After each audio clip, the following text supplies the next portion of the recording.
Aujourd'hui, on va faire une démo de l'application pour surveiller les résultats des votes. Donc, une fois que vous avez téléchargé l'application, vous ouvrez l'application, vous allez créer votre compte, vous connecter. Et quand vous allez vous connecter, vous êtes à la page d'accueil. Ici, on voit bien mon adresse. Et ici, on va voir la liste des dernières soumissions que cette personne a déjà fait. Et dans l'image où on va voir ici la carte, on va voir la localisation où je suis actuellement. Et on pourra effectivement voir les différents points dans lesquels on a soumis les résultats des votes. Donc, de façon générale, l'application va permettre de filmer les résultats des votes. Donc, une fois qu'on est dans un bureau de vote, c'est quelque chose qui est autorisé. Vous ouvrez l'application, vous allez filmer le tableau de bord, le tableau des résultats comme ce qu'on va voir ici à l'écran. Donc ça c'est par exemple l'exemple, ça c'est par exemple un tableau où on a les résultats des votes. Donc on va tout simplement filmer le tableau, et on va envoyer dans l'application.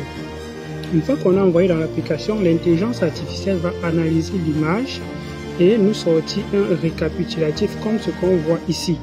Dans le récapitulatif ici, nous dit effectivement ce qu'il y a sur l'image. Et là, on va vérifier, on va voir si c'est correct ou pas.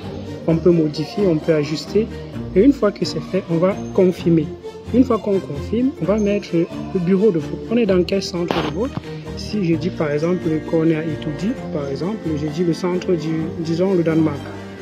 Donc ici, on est dans le centre du Danemark. Quelque chose comme ça. Centre A. Centre A au Danemark. Donc, je prends cet exemple ici.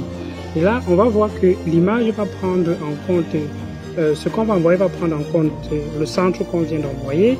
Ça va prendre notre position GPS pour qu'on sache exactement où est-ce que cette image a été prise. Et on va envoyer. Une fois qu'on va cliquer sur envoyer, ça sera envoyé sur la blockchain. La blockchain va permettre de sécuriser ce résultat qui fait en sorte que nous-mêmes derrière, on ne peut pas modifier. Donc cette image qui est envoyée avec ces résultats qui sont envoyés, nous-mêmes derrière, nous ne pouvons pas modifier cette information. Donc on peut cliquer pour vérifier effectivement que ça a été envoyé sur la blockchain. Là, ici, on a simplement la transaction qui a été faite sur la blockchain. Vous n'allez pas voir grand-chose, bien évidemment, mais c'est tout simplement pour expliquer que cette transaction a confirmé quelque chose sur la blockchain qui sont ces données récapitulatives de notre du tableau de bord, du tableau des résultats qu'on a vu qui vont s'afficher. Donc une fois que c'est fait, c'est bon, c'est terminé. On peut aller maintenant dans la liste des résultats et on va voir effectivement les résultats qui vont se mettre à jour au fur et à mesure. Donc tous les résultats qui seront envoyés vont être calculés, combinés automatiquement pour afficher les résultats de façon globale dans le monde entier. Donc, il y a le chat où vous allez pouvoir discuter avec d'autres personnes, vous échanger les conversations, vous pouvez envoyer des images, bref, les images qui sont envoyées dans le chat ici ne comptent pas parce que ce sont les images qui sont envoyées par ce canal-ci au travers de la solution qui va être utilisée pour pouvoir faire les décomptes.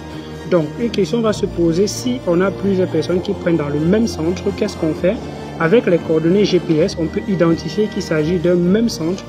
Et alors, on va prendre l'image la plus récente de ce centre-là pour pouvoir calculer. On ne va pas prendre toutes les images de ce centre, on va prendre uniquement la dernière image. Donc, voilà un peu ce que nous avons voulu proposer pour permettre effectivement de centraliser les résultats des élections. Pour que effectivement s'il y a une fraude à la longue, qu'on sache au moins ce qui avait été affiché dans les tableaux dans différents coins du pays. Donc je vous exhorte à télécharger massivement et que dans un bureau de vote, dans chaque bureau de vote dans le monde entier, qu'il y ait au moins une personne qui puisse avoir l'application et qu'on ait les résultats dans chaque point de vote du monde entier.